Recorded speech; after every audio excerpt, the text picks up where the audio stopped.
aqui, pois tu me chamaste. Mas ele disse: não te chamei, torna a deitar-te. Ele se foi e se deitou. Tornou o Senhor a chamar: Samuel. Esse se levantou, foi a Eli e disse: eis-me aqui, pois tu me chamaste. Mas ele disse: não te chamei, meu filho, torna a deitar-te. Porém Samuel ainda não conhecia o Senhor, e ainda não lhe tinha sido manifestada a palavra do Senhor. O Senhor, pois, tornou a chamar Samuel terceira vez, e ele se levantou e foi a Eli e disse: eis-me aqui, pois tu me chamaste. Então entendeu Eli que era o Senhor quem chamava o jovem. Por isso Eli disse a Samuel: vai deitar-te, se alguém te chamar, dirás: fala, Senhor, porque o teu servo ouve. E foi Samuel para o seu lugar e se deitou. Então veio o Senhor a Eli, e veio o Senhor, e ali esteve e chamou das outras vezes: Samuel, Samuel. Este respondeu: fala, porque o teu servo ouve. Disse o Senhor a Samuel: eis que vou fazer uma coisa em Israel, a qual todo o que a ouvir lhe tinirão ambos os ouvidos. Naquele dia suscitarei contra Eli tudo quanto tenho falado com respeito à sua casa, e começarei e o cumprirei. Pai, em nome de Jesus,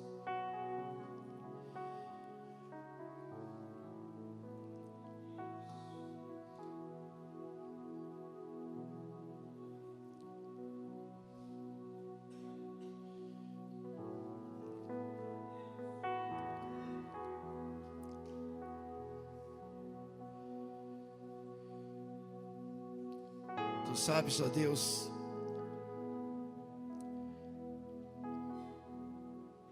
o quanto esses dias, ó Deus, a estrutura, tanto física, emocional e espiritual, tem, ó Deus, ó Pai, me assistido. Tu sabes, ó Deus, ó Pai, que nesses últimos dias o Senhor vai agir com a igreja, Deus, de uma maneira, Senhor Deus, ó Pai, em que o Senhor vai trazer conserto no meio do teu povo,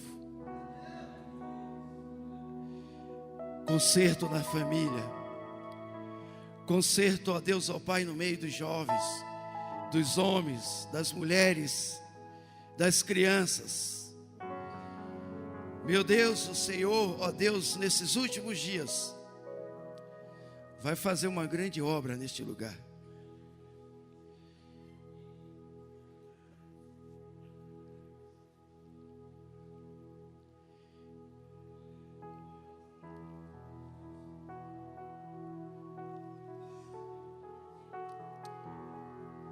Fala conosco, Deus, em nome de Jesus. Amém. Eu quero compartilhar com vocês nesta noite sobre o tema: você pode ser crente na casa dele. Você pode ser crente no governo dele. Nós gostamos muito de um versículo que diz o seguinte: o profeta de casa não faz milagre. E devido a esse versículo, a gente negligencia muito a nossa casa, o nosso lar.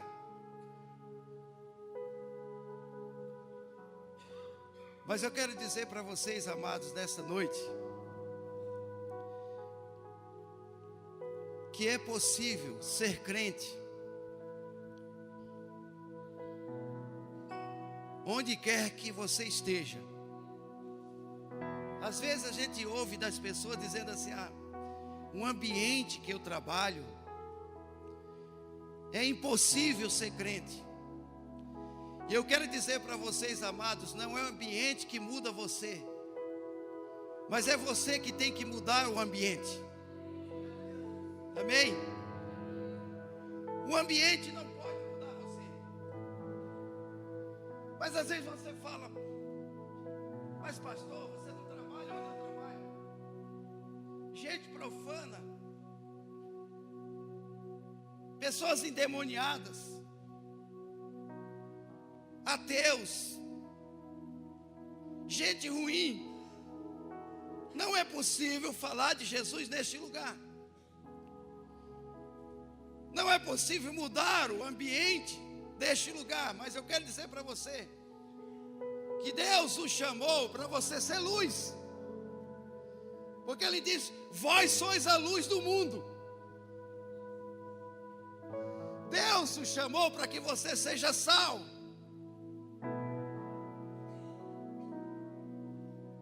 Porque Ele diz também que nós somos o sal da terra. Mas nesta noite eu quero que você entenda, amado, que é possível sim ser crente. Seja no lugar que você estiver, é possível ser sim cristão.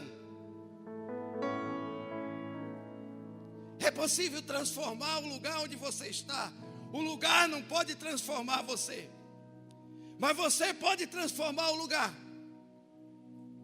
Amém, irmãos? Glória a Deus. Louvado seja o nome do Senhor.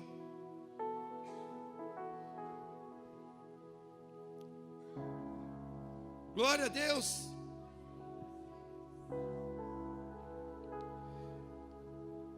Nós não somos frutos do ambiente que vivemos. Não é o ambiente que diz quem eu sou. Não é o ambiente que transforma você. É você que transforma o ambiente. Por isso, não se encante com o ambiente. Adão caiu no paraíso. Jesus venceu no deserto. É você que transforma o ambiente. Não é o ambiente que transforma você. Você pode ser crente na casa de Eli. Mas alguém está perguntando: mas pastor, qual é a crise de ser crente na casa de Eli? Porque Eli era um sacerdote. E a sua morada era exatamente na casa do Senhor. Amados,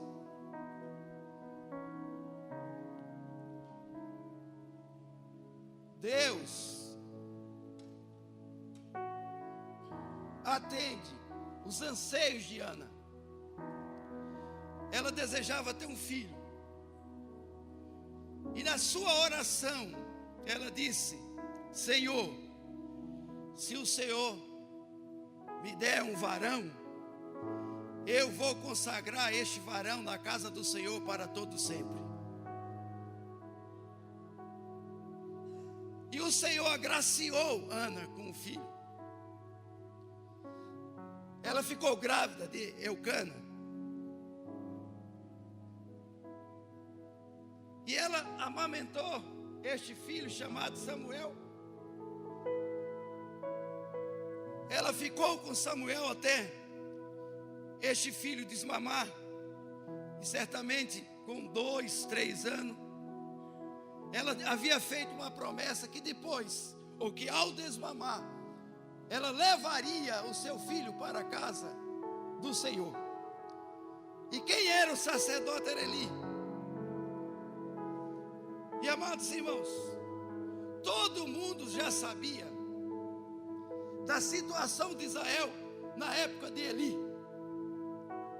O capítulo 3, do versículo 1 diz que era raramente a palavra de Deus, e já não tinha visões. Deus já não falava mais com Eli. Agora eu pergunto, por que Deus não falava mais com Eli? E vou poder dizer para você que Eli já estava, mesmo como sacerdote, já descartado pelo Senhor como sacerdote. Eu quero dizer para você que a posição, que o nome não quer dizer nada, não quer dizer nada. Alguém me chamar de pastor, se eu sou pastor para vocês, se para Deus eu não sou mais pastor. Saul foi rei durante 13 anos, quando Deus já não considerava ele mais rei. Quando Deus lhe falou: olha, eu estou destituindo você do trono, você não é mais rei. E ele ainda ficou no reinado 13 anos. E 13 anos de aflição, de perturbação, de guerra e de inquietação. Ou seja, o lugar não quer dizer nada para Deus, se você é ou não é mais dono daquele lugar.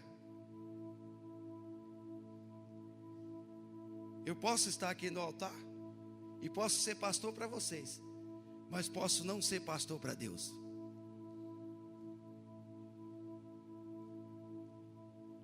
E Eli não era mais sacerdote para Deus, porque Deus naquela época falava diretamente com o sacerdote, e Deus não falava mais com Eli. Agora por quê? Porque por várias vezes Deus admoestava, por várias vezes Deus alertava Eli, para ele poder abrir os olhos com relação aos seus filhos, Ofni e Finéias. E ele nunca teve coragem, ele nunca teve a atitude de confrontar os seus filhos. E aí chegou num ponto que Deus tomou uma decisão: não falo mais com ele, ele não é mais sacerdote. Então não quer dizer nada do cara estar como sacerdote para o povo, mas para Deus ele não era mais. Tanto é que Deus fala agora com Samuel. Então Eli já era um sacerdote descartado por Deus, já era um sacerdote que Deus já não considerava mais. Poderíamos dizer, já era um sacerdote desviado. Agora, além de não ser mais considerado sacerdote para Deus, diz a palavra de Deus que os seus filhos eram filhos de Belial, ou seja, eram filhos endemoniados. Agora, amados, veja a situação de Ana. Um filho com 2 anos, ou mais ou menos 3 anos, levar para um lugar, exatamente para uma casa, que é a casa de Deus, onde o sacerdote não era mais sacerdote para Deus e os seus filhos eram filhos de Belial. Já imaginou isso? Se fosse os nossos dias hoje, olha, não, nunca.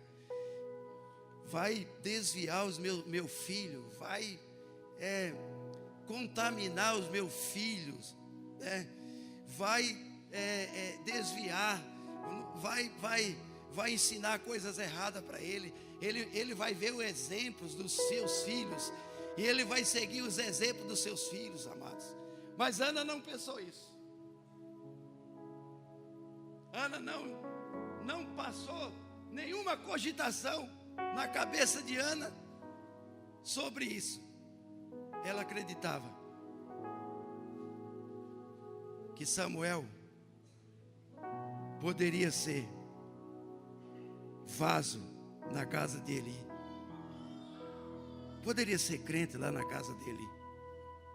Agora, por que ela acreditava, irmãos? Você pode ser crente na casa de Eli.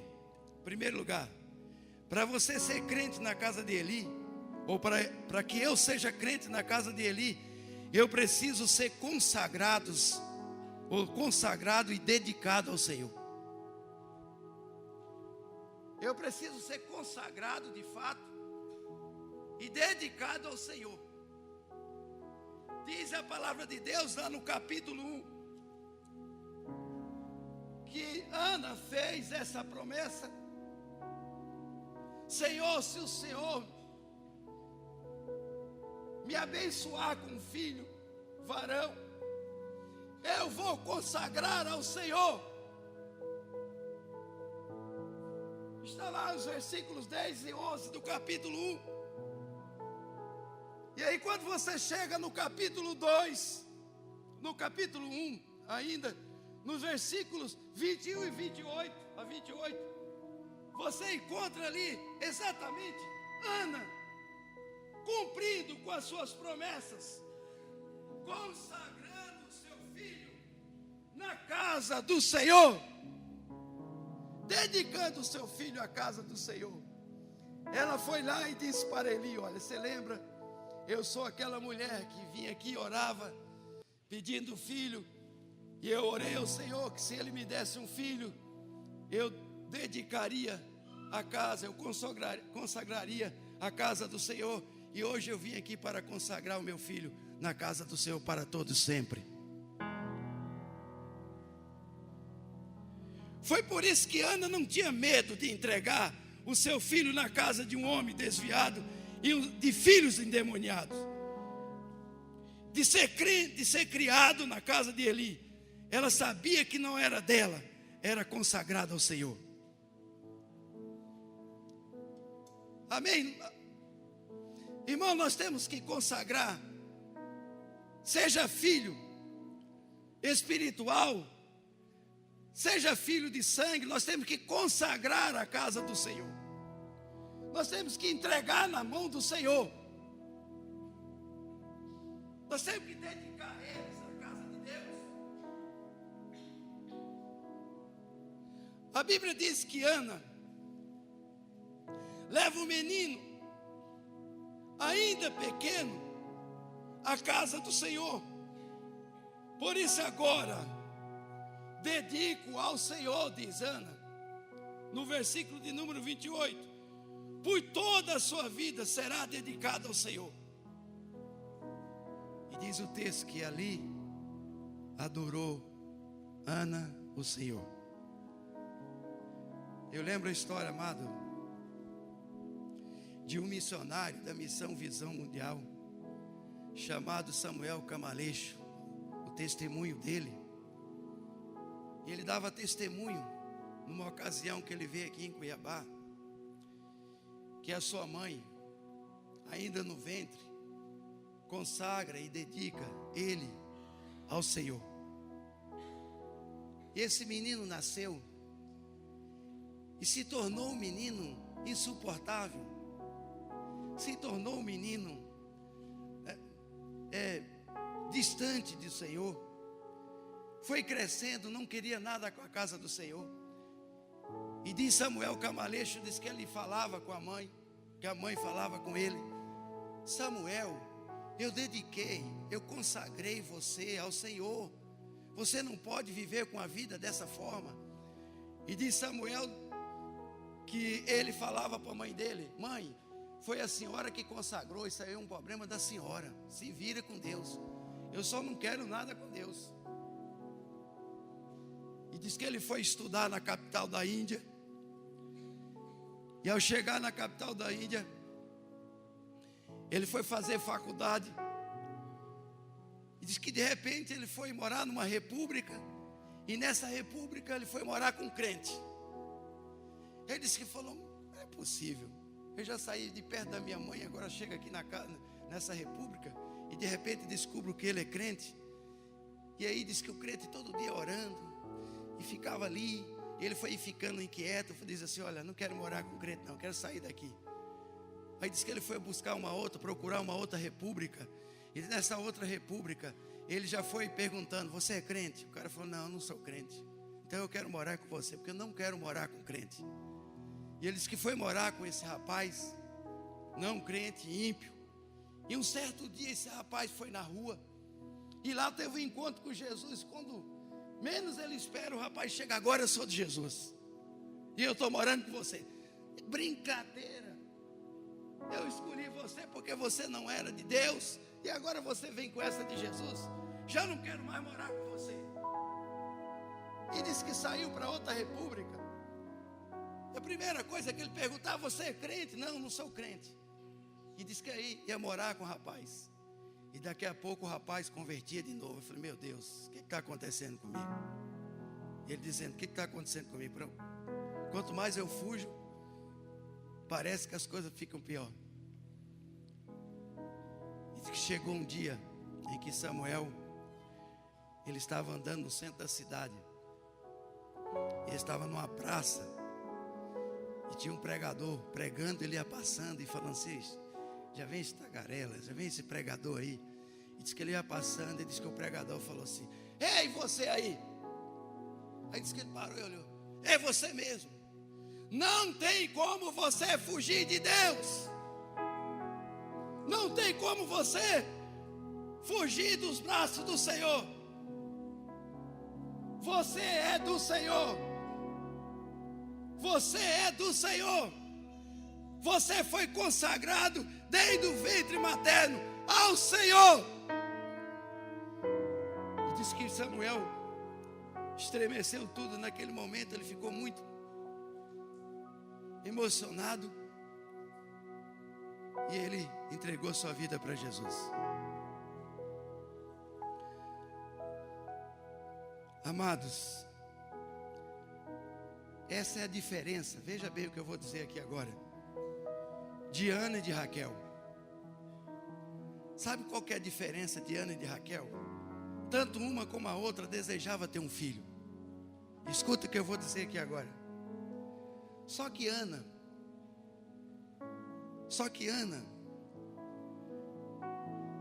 orou ao Senhor: me dê um filho que eu devolvo a ti. Essa foi a oração de Ana. E a oração de Raquel foi: dê-me um filho, senão eu morro. E esse pedido ela não fez para o Senhor, ela fez para Jacó.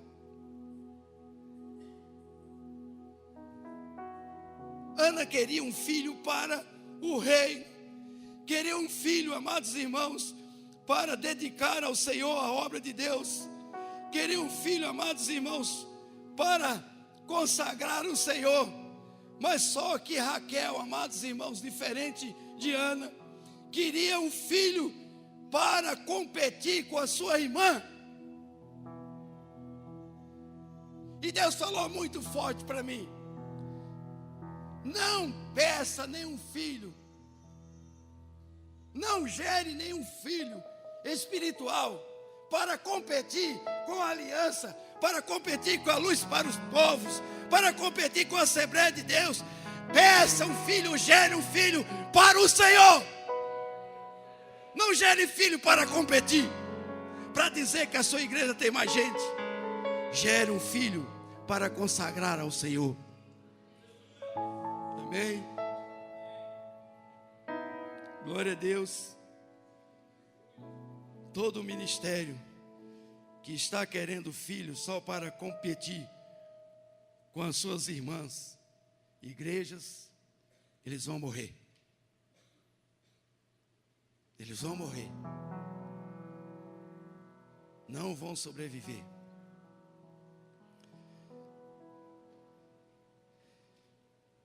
Você pode ser crente na casa de Eli. Para que eu seja crente na casa de Eli, em segundo lugar, eu preciso de cobertura espiritual. Aleluia. Eu preciso de cobertura espiritual. Se não tiver cobertura espiritual, se alguém não tiver cobertura espiritual para ser político, no meio da política, ele não vai conseguir ser político. Se alguém quiser ser cristão no seu trabalho, se não tiver uma cobertura espiritual, ele não vai conseguir ser cristão no seu trabalho, por mais difícil que seja. Mas aonde você encontra isso, pastor? Lá em 1 Samuel, capítulo 2, versículo de número 18 e 19, diz assim: Samuel ministrava perante o Senhor, sendo ainda menino, vestido de uma estola sacerdotal de linho. E olha o versículo 19, amados. Diz assim: sua mãe lhe fazia uma túnica pequena, de ano em ano lá trazia, quando com seu marido subia a oferecer o sacrifício anual. Todos os anos sua mãe fazia uma túnica, quando subia a Siló com o marido para oferecer sacrifício anual. E túnica no Velho Testamento está relacionado com cobertura. Amém? Você não vai dar nenhuma glória a Deus? Eu tenho que fazer uma túnica para o meu discípulo André e vestir nele, porque eu sou a cobertura dele. Eu tenho que vestir o Rildo todos os dias, com a minha oração, espiritualmente falando, amados irmãos, colocando, amados, essa vestimenta nele, essa túnica nele. Túnica significa cobertura espiritual. E nós estamos falando disso aqui. Todo mundo precisa de cobertura espiritual. Todo mundo necessita de cobertura espiritual. Eu preciso de cobertura espiritual. O meu discipulador precisa o tempo todo colocar túnica sobre mim através de oração, dando cobertura espiritual, vestindo essa túnica em mim. E diz o texto que Ana todo ano fazia isso. Ela era uma cobertura espiritual na vida de Samuel. E pelo fato de ser cobertura espiritual na vida de Samuel, ela sabia: pode ir, Samuel, você tem condições de ser crente lá na casa de Eli. Você tem condição de ser crente, você não vai ser contaminado pelos seus filhos Ofni e Finéias. Eles são filhos de Belial, não tem problema nenhum. Você tem cobertura espiritual. Eu estou orando por você, eu estou dando cobertura para você. E todo ano eu levo uma túnica para você, falando em outras palavras: Samuel, eu sou a sua cobertura espiritual. Amém? Você entendeu?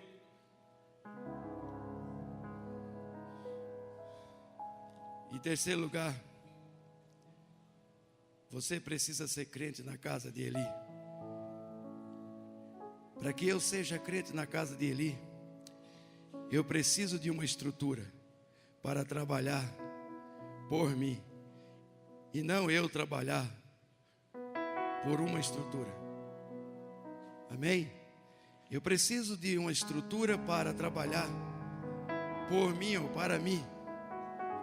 Eu preciso da Igreja Batista Nacional. Eu preciso. É uma estrutura. Eu preciso dessa estrutura para trabalhar para mim, e não eu trabalhar por essa estrutura. O negócio de Deus é com indivíduo e não com estrutura. A estrutura engessa, paralisa. Sabe como que ele morreu? Sabe como que Eli morreu? Sentado na cadeira, encostada numa estrutura.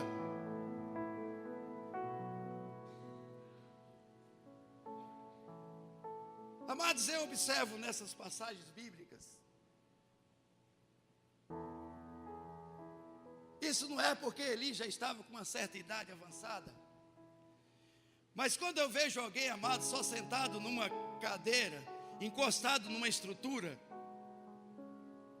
ele não se envolve. Ele vê a banda passar e não faz nada. Ele vê a desgraça acontecer e não faz nada. Não dá eu ficar vendo a desgraça, as coisas acontecerem, e eu ficar de braços cruzados. Eu não posso ficar encostado numa estrutura para me engessar. Aleluia.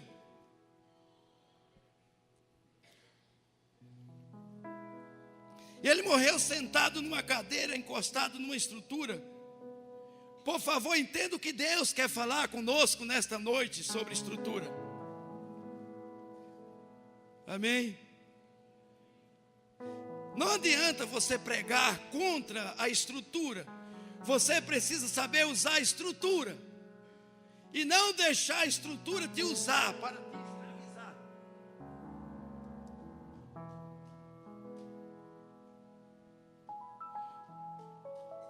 Onde é que Deus colocou o meu e o seu cérebro? Numa estrutura.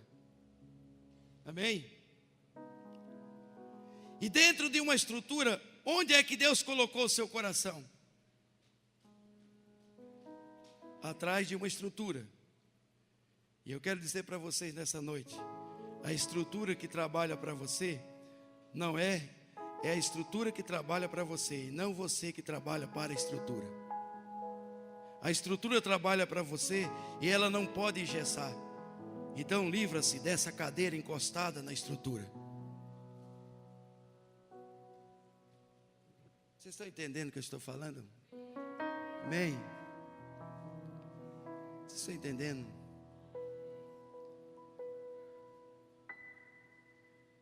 Não deixa a estrutura.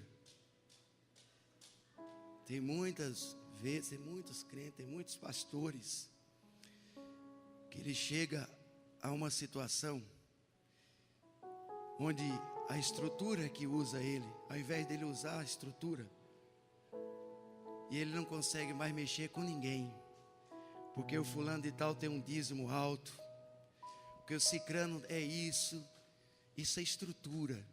A estrutura não pode de maneira alguma usar você.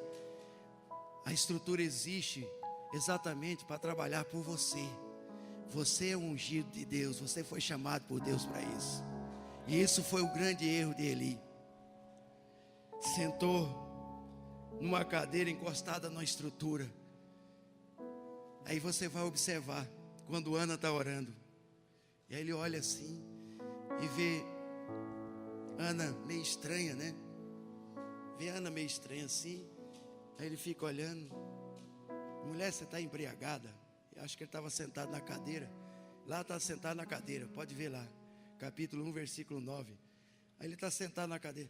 Você está embriagada? Tu estás embriagada? Aí a Ana disse, não, Senhor, eu não estou embriagada não. Quando você fica sentado numa estrutura, sabe o que acontece? As pessoas têm experiência com Deus e você não tem. Aí você fica achando estranho.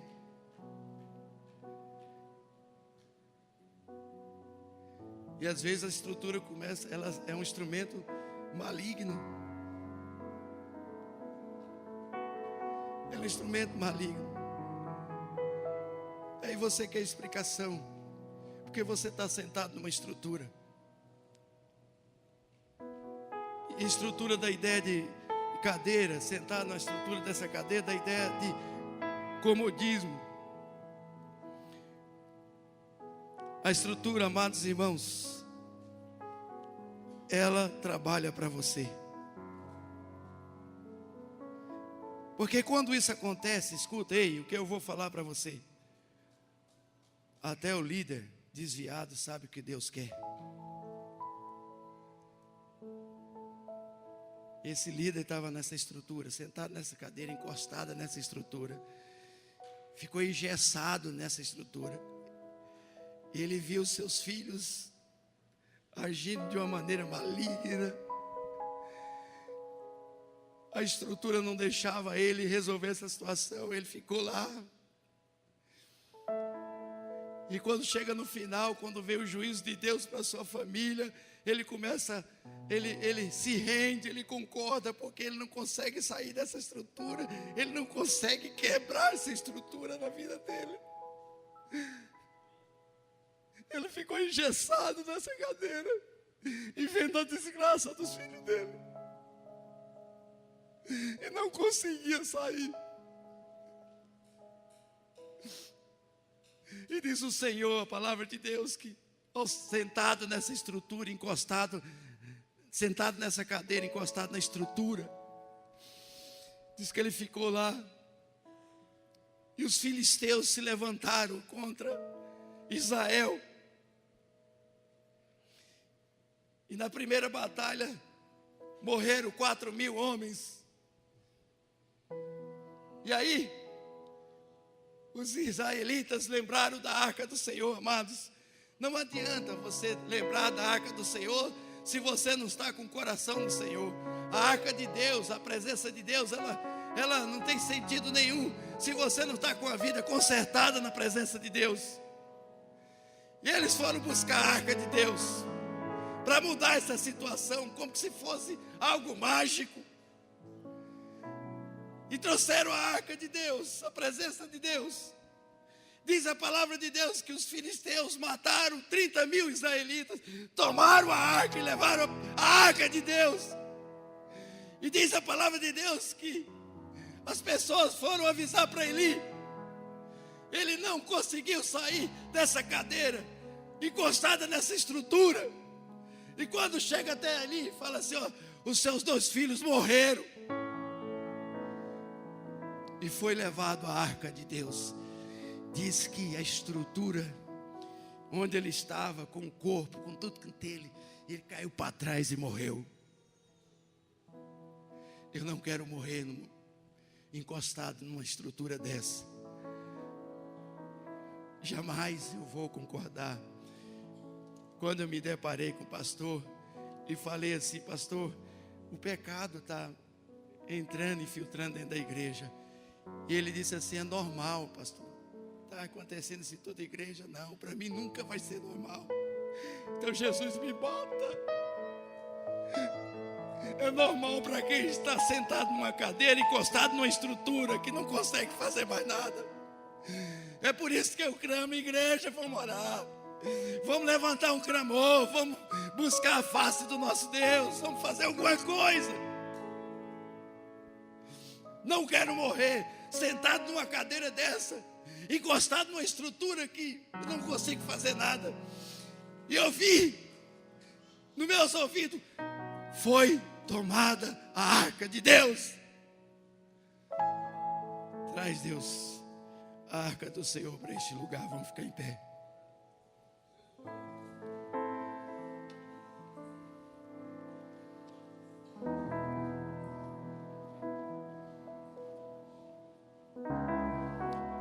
Glória a Deus. Cadê os músicos?